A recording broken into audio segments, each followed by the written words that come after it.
যে মাওলানা যদি রমজান মাস না হইতো টাকা মনে হয় আমি আর ফেরত পেতাম। ফেব্রুয়ারির 12 তারিখে নির্বাচিত হওয়ার পরে 17 তারিখে শপথ নিয়ে 18-19 ছিলাম আমরা ট্রেনিং এ, এমপিদের ট্রেনিং দেওয়া হয়। এরপরে এসে যেই প্রতিষ্ঠানে হাত দিচ্ছি এইটাই ক্যান্সার যুক্ত। যদি একটু চিন্তা করা হয় যে আমি ক্লাস 5 পর্যন্ত যাদের সাথে পড়েছিলাম তারা কিন্তু আজকে এই চেয়ার পায়নি, তারা অনেকে ঝরে গেছে, এখন অনেকেই রাস্তা ঝাড়ু দিচ্ছে, এমন মানুষও আছে। চারু স্টাইলিশ লিভিং। আজকে সেই সকালে বের হয়েছি আমরা, প্রায় 6-7টা অনুষ্ঠানে ছিলাম। বিশেষ করে মনোহর দিয়া নামে এক জায়গায় গিয়েছিলাম, ওখানে একটা মামলা সংক্রান্ত বিষয়ে বাদী এসে বলছে যে মামলার আয়ু অলরেডি 17,000 টাকা নিয়ে ফেলেছিল, তো নিয়ে আবার টাকাটা ফেরত দিয়ে বলছে রমজান মাস ঘুষ খাবো, ফেরত করতে। আমার বলছে যে মাওলানা যদি রমজান মাস না হইতো টাকা মনে হয় আমি আর ফেরত পেতাম।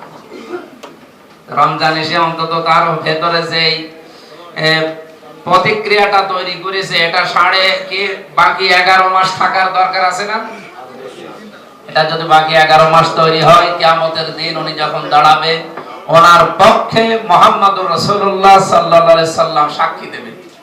যেন আমরাও যেন গঠন করে এরকম জীবন, যে জীবনটা কিয়ামতের ময়দানে আল্লাহর সামনে দাঁড়ালে অন্তত হিসাব না দিয়ে বিনা হিসাবে জান্নাতে যাওয়া যায়। আপনারা প্রত্যেকের জায়গা থেকে একটু যদি চেষ্টা করা যায়, চিন্তা করা যায়, তাহলে এরকম জীবন তৈরি করা সম্ভব।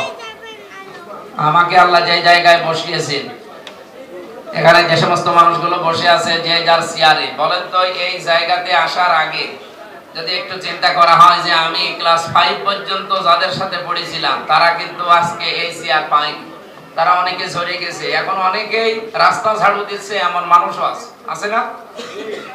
আল্লাহ সেই সমস্ত জায়গায় আমাকে না রেখে এত বড় জায়গায় যখন তুলে একটা চেয়ারে বসিয়েছে, এটা আমাদের কৃতিত্ব না, এটা আল্লাহর যেহেতু দয়া নিয়ামত।